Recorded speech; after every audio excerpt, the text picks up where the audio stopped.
දැන් අපි ගත්තොත් ඔබට තරහ යනවද කියලා අහුවොත් තරහ යනව නේද? තරහ යනවා. ඔබට මේ රාගය ඇති වෙනවද කියලා අහුවොත් නෑ අනේ අපිට නම් එහෙම.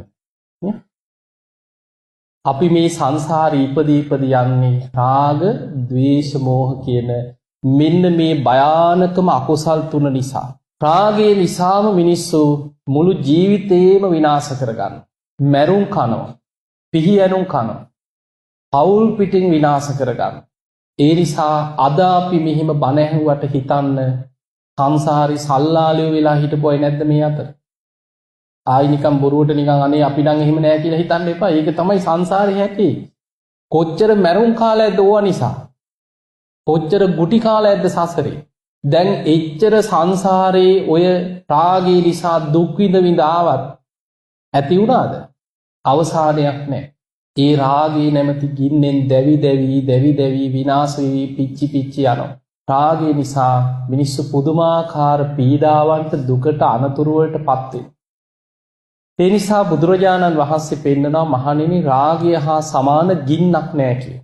අවුරුදු 100න් 15ට ආයුෂ පිරිහෙනකොට විකෘති රාගය කියලා එකක් ලෝකේ බලවත් වෙනවා කියනවා. ඒකේ පෙන්නනවා පුරුෂයන් ගැන රාගයෙන් බැඳෙනවා කියලා. කාන්තාවට විකෘතියක්. දැන් නැද්ද ලෝකෙ හිම විකෘතියක්? ඒ විකෘතිය නිසා තව තවත් වේගෙන් ආයුෂ පිරිහිලා මිනිස්සුගේ මනස කෙලෙස් වලින් විකෘති වෙනවා කියලා. සත්තු වගේ ඊට පස්සේ මේ කෙලෙස් බලවත් වෙන්න විනාශේ කොච්චරද කියන්නේ ස්වභාවයෙන්ම විනාශ වෙනවා කියලා ලෝකෙ. එකිනෙකා විනාශෙන්ම මරාගෙන ලෝකෙම ලීවිලක් වෙන කාලේ. අපි පරම්පරාවෙන් පරම්පරාවට යන්නේ ඔය විනාශේ පැත්තටමයි.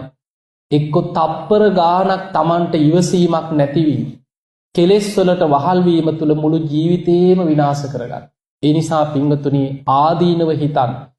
බුදුරජාණන් වහන්සේ වදාළ මහණෙනි රාග සහිත හිතක් බලවත් නම් Tamante මොහොතේ ක්ෂණිකව කරන්න තියෙන්නේ වෙන කුසල අරමුණකට හිත යොමු කරගන්න කියලා. ද්වේෂය ගැන තරහකාරය ගැන හිතන්න ද්වේෂෙ මතුවෙනවා. ඒ වගේ තමයි රාග සහිත නිමිත්තක් තුල අයෝනිසෝ මනසිකාරය යෙදෙන්න නූපන් රාගය උපන් රාගය බලවත් වෙනවා.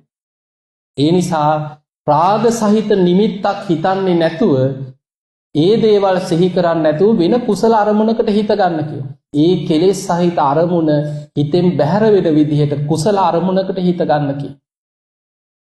හැබැයි සමහර වෙලාවට රාගේ බලවත් වුණාට පස්සේ වෙන මොන දෙයකටවත් හිත යොමු කරගන්න බැරි වෙනවා.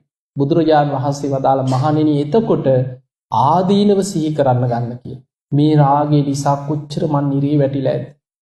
රාගේ නිසා කොච්චර මන් තිරිසන් අපායි දුක් විඳලා ඇද්ද? කොච්චර මං හිරේ විලංගුවේ වැටලා ඇද්ද? සසරේ ගුටි කාලා ඇද්ද? මැරුම් කාලා ඇද්ද? හිතනවා මෙනෙහි කරන. ආදීනව සිහි කරනකොට රාගය යටපත් කරන්න පුළුවන් කියන.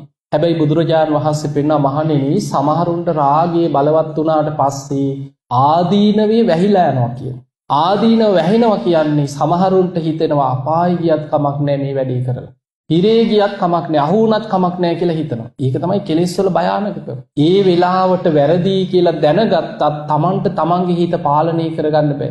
ආදීනවයට බය නැති වෙනවා. ඕන දෙයක් වෙච්ච දෙයක් කියලා හිතෙනවා. එතකොට ඒ මට්ටමට Tamanගේ හිත පහත් මට්ටමට වැටිලා නම් බුදුරජාන් වහන්සේ පෙන්වන මහණෙනි රාගයේ යටපත් කරන්න තියෙන ඊළඟ දේ තමයි රාගයට ප්‍රතිවිරුද්ධ අරමුණක් ඔස්සේ රාගසිත මැඩල ගන්න කියන.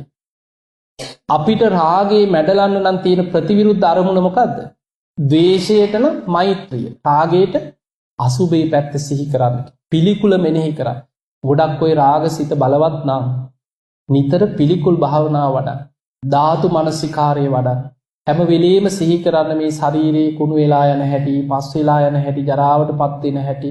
එහෙම මෙනෙහි කරන්න. එහෙම මෙනෙහි කරගෙන කාලයක් යනකොට අසුභා භාවේ තබ්බා රාගස්ස පහනයි. අසුභේ වඩන්න පිළිකුල සිහි කරන්න රාග සහිත හිත හරියට ගින්දරකට කුකුල් පිහාට්ටක් ඇල්ලුවා වගේ කියන.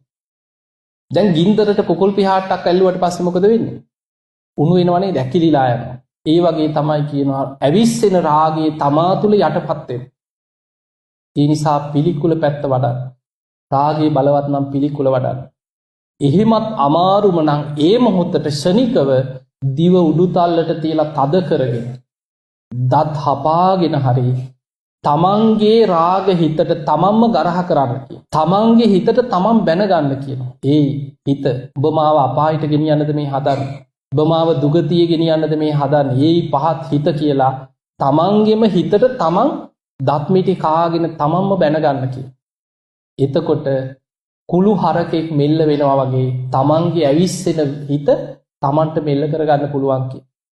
එතකොට බලන්න බුදුරජාණන් වහන්සේ අපිට මේ තරම් උපමාවලින් පෙන්වන්නේ ඒකයි. ඒ ඇරෙන්න දේශනාවල පෙන්වන මහණෙනි වැරදි කාම සේවනයේට පුරුදු වෙච්ච පන්සිල් පද අතර අපායගාමී වෙන බලවත්ම අකුසලයේ තමයි ඕක. ඒ වගේ අකුසල් වලට පෙළඹිච්ච අය උපෝපං ආත්ම භාවවල සතර අපායේ වැටිලා සුගතියකට ආවත් සමහරු නපුරුෂකයෝ වෙලා උපදිනවා කියනවා. ඊළඟට ඒ ආශ්‍රිත රෝග පීඩාවලට පත් වෙනවා. ඊළඟට හමේ රෝග හැදෙනවා කියන. දැන් ওই හිත ඇදෙන්නේ ඒවටනේ. රූපේට හමට ඕවටනේ අහුවෙන්නේ නේ.